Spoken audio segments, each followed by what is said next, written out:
Sharma horror stories.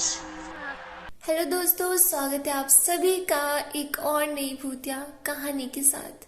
अगर आपने Rakshita part 1 everyone must be die नहीं देखा तो इस कहानी को सुनने से पहले वो जरूर सुने, वरना आपको ये कहानी समझ नहीं आएगी। अब आगे विराज हैरानी से कहता है, सुनील ये क्या कर रहे हो तुम तो महेंद्र सिंह जी के वफादार मुलाजिम हो ना, फिर ऐसा क्यों कर रहे हो? ये सही नहीं है, छोड़ो उसे। मिराज की बात सुनकर सुनील ने कहा, हाँ ये गलत है, पर वो जो द्रव उस बक्से में है उसे पीकर मैं दुनिया का सबसे ताकतवर इंसान बन जाऊंगा और उस रक्षिता को मारने के बाद मैं इस दुनिया पर राज करूंगा। आखिर कब तक मैं राजा महेंद्र सिंह का वफादार बन के उनकी गुलामी करता रहूं? उसने तो मेरे जैसे वफादार को छोड़कर तुझे इस द्रव को लाने को कहा, और मैं इतना बेवकूफ नहीं हूँ जो तुझ जैसे इंसान को इतना शक्तिशाली चीज ले जाने दूं। मैंने ही विजय को तुझे खाली गन देने के लिए कहा था ताकि वो दानव तुझे मार दे, पर साला तू बच गया। बहुत किस्मत वाला है ना। सुनील का पूरा ध्यान मिराज पर था। उसे बातों में व्यस्त देखकर आकांक्षा ने अपने पर्स में से एक पेपर स्प्रे निकाला और उसे सुनील की आंखों में डाल दिया और उसकी गन उससे छीन ली। सुनील की आंखों में अब काफी ज्यादा दर्द हो रहा था। उसे देखकर आकांक्षा कहती है, मैं तुम जैसे लोगों को अच्छे से जानती हूँ। तुम्हारी नीयत कब बदल जाए कुछ बता नहीं सकते। तुम्हारी गंदी नजर मुझ पर भी थी ना, इसलिए मैंने अपने साथ इसे लाया, ये पेपर स्प्रे, हम लड़कियों का सबसे खतरनाक हथियार। और मिराज, मैंने तुम्हें कहा था ना, मैं अपना ध्यान खुद रख सकती हूँ। इतना कहकर आकांक्षा ने सुनील को वहीं गोली मार दी और वो दोनों गुफा से बाहर जाने ही वाले थे, तभी विजय कराते हुए कहता है, मुझे बचा लो मिराज, मैं मरना नहीं चाहता। मिराज उसके पास आकर कहता है, क्यों बचाऊं तुम्हें? तुम दोनों भाई तो दुनिया पर राज करने वाले थे ना, बहुत ताकतवर बनने वाले थे ना, और अब अधमरी हालत में यहाँ पड़े हो। क्या करोगे ऐसी ताकत का जिससे मासूमों का खून बहा हो? अरे तुम दोनों भाइयों से तो वो दानव अच्छा था जिसने तुम दोनों की नीयत जानकर सिर्फ तुम दोनों पर ही हमला किया। मैंने उसे मारकर बहुत बड़ी गलती कर दी। असल में वो नहीं, पर तुम दोनों भाई ही दानव हो। अब मरो इस गुफा में। इतना कहकर मिराज आकांक्षा के साथ गुफा से बाहर निकल गया। इधर हवेली में रक्षिता ने उन सारी लाशों को लेकर जंगल की ओर निकल गई थी। वहां पर उसने सारी लाशों को जिंदा किया और जो बड़ी सिटी उसने देखी थी उस पर अपने गुलामों के साथ हमला कर दिया। वहां के सारे लोगों को उसने मार दिया और उनमें से कुछ कटी फटी लाशों को लेकर 3 बड़े दानव बनाए और उस सिटी की सबसे बड़ी बिल्डिंग पर जाकर खड़ी हो गई और उस सिटी की सारी लाशों को फिर से जिंदा कर दिया और कहा, इस दुनिया के सभी लोगों को मारकर मैं निसर्ग में शांति लाऊंगी। इन सभी बेवकूफों ने मिलकर निसर्ग को बर्बाद कर दिया। जैसे ये दुनिया पहले थी वैसे अब नहीं रही। इन्होंने काफी जंगल तबाह कर दिए और इस हवा को भी प्रदूषित कर दिया।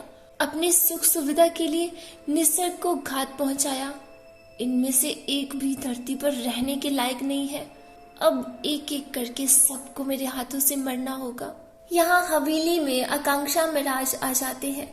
हवेली के बाहर ही एक कंकाल पड़ा था। उसके गले में एक माला थी जो कि राजा महेंद्र सिंह की थी। उसे देखकर वो दोनों समझ जाते हैं कि वो कंकाल महेंद्र सिंह का ही है। अपने पिता की ऐसी हालत देखकर आकांक्षा काफी दुखी हो जाती है और जोर जोर से रोने लगती है।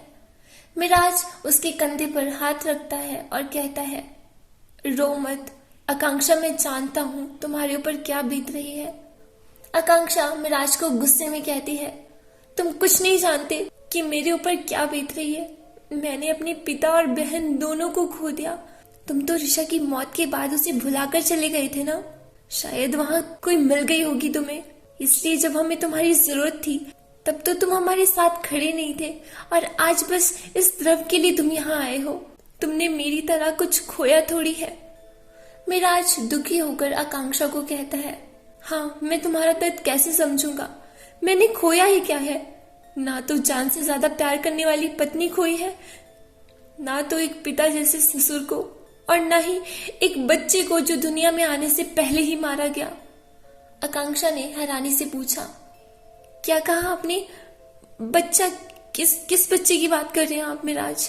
मिराज ने कहा, मैं तुम लोगों से इतने दिनों दूर था ये तो तुम्हें पता है, पर किस लिए दूर था ये तुम्हें नहीं पता।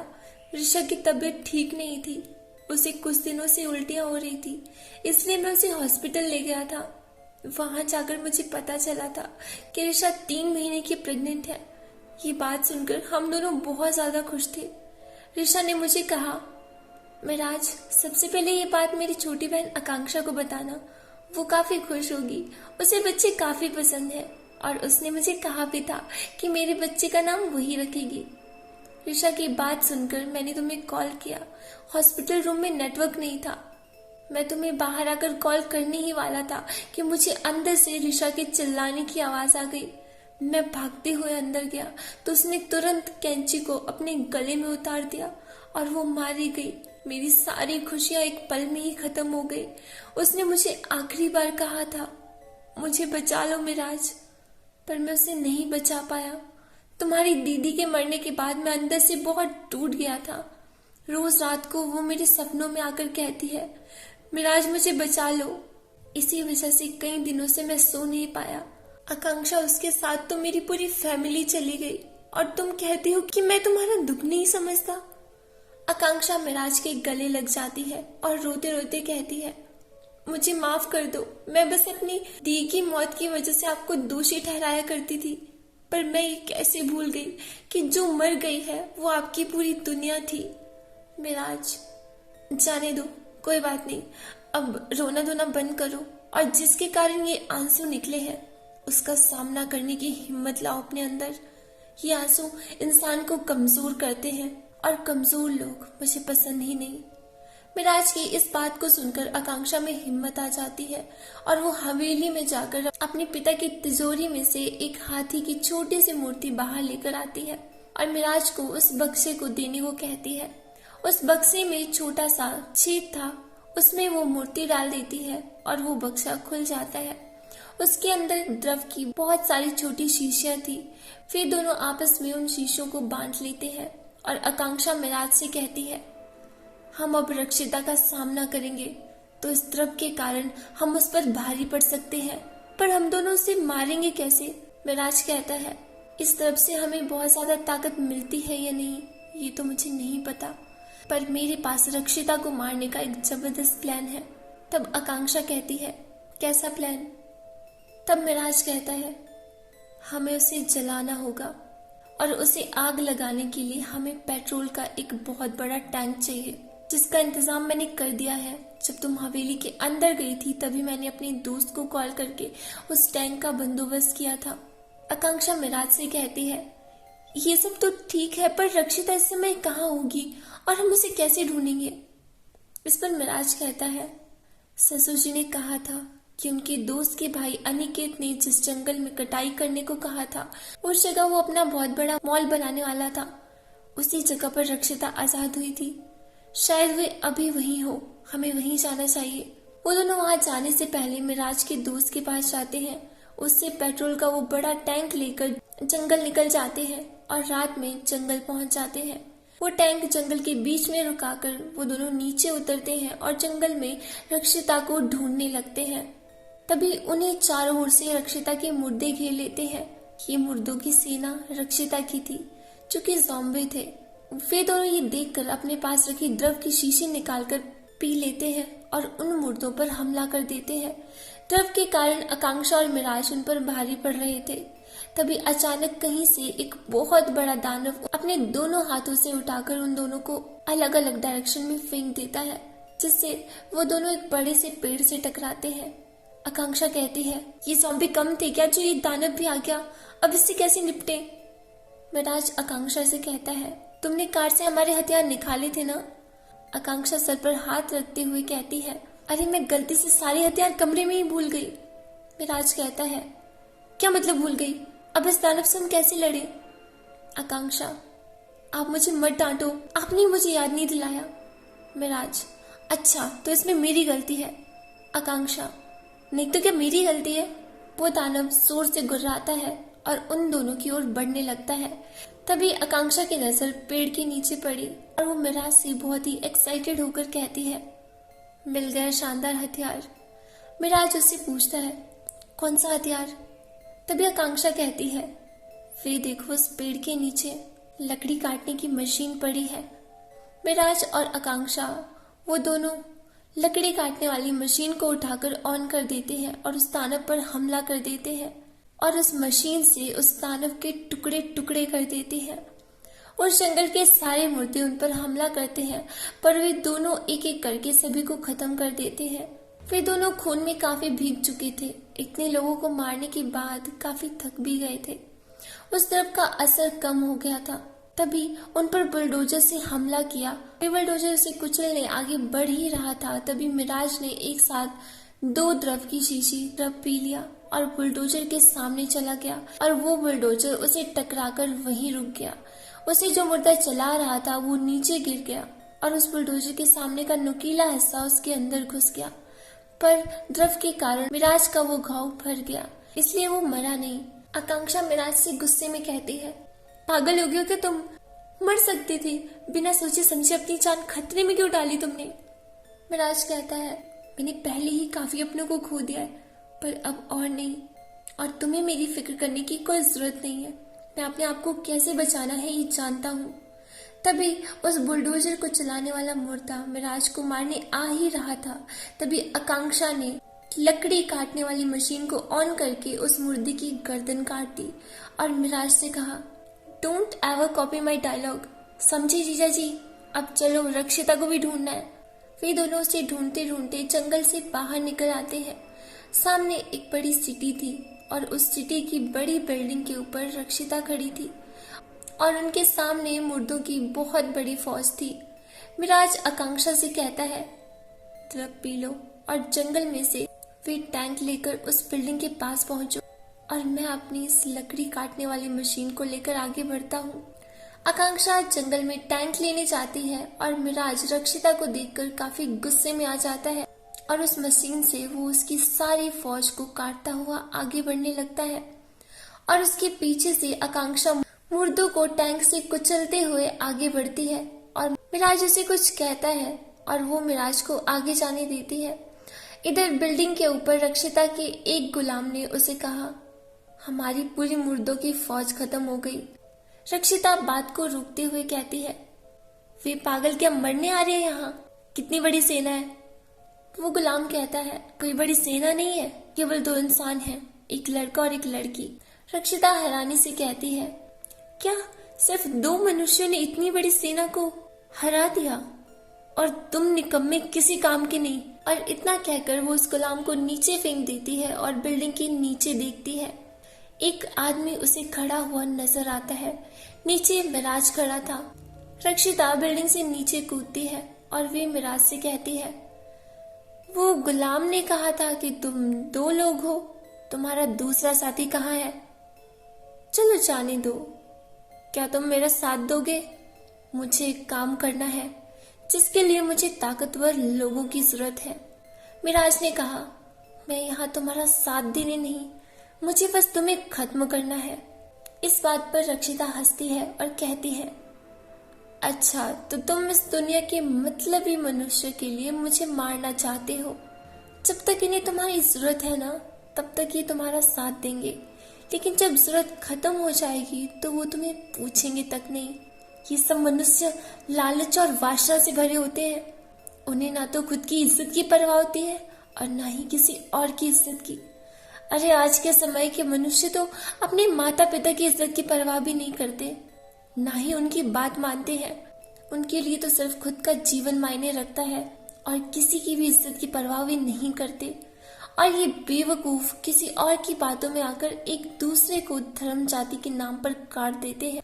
भगवान को मानते हैं पर भगवान की मानते ही नहीं। ऐसा करके एक दिन तो ये मरने ही वाले हैं। क्यों ना मैं अभी ही सबको मार दूं? इस प्रकृति पर बहुत बड़ा एहसान होगा। इन्होंने तो निसर्ग को भी चोट पहुंचाई है, हवा में प्रदूषण कर दिया, जंगलों को काट दिया।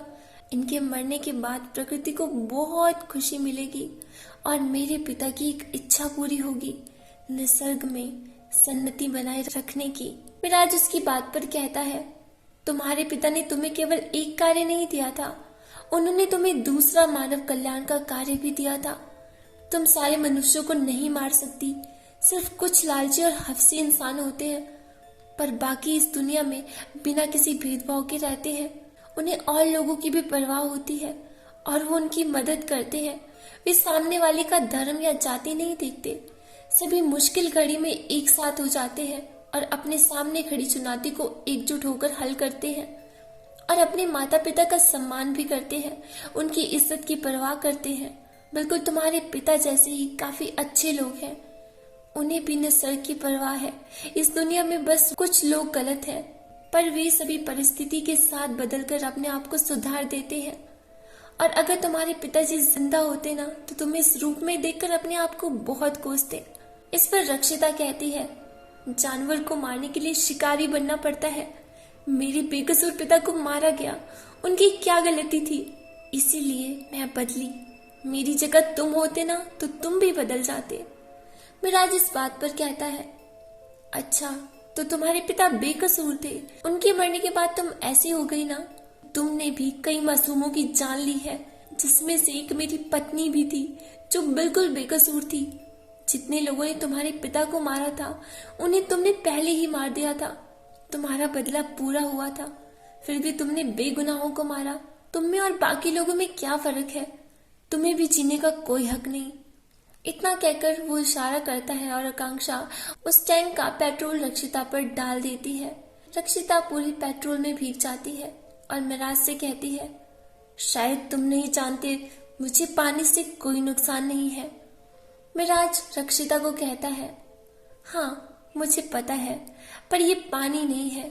इतना कहकर वो लकड़ी काटने वाली मशीन को ऑन करके सड़क पर मारता है। इससे छोटी सी चिंगारी निकलती है और रक्षिता को आग लग जाती है।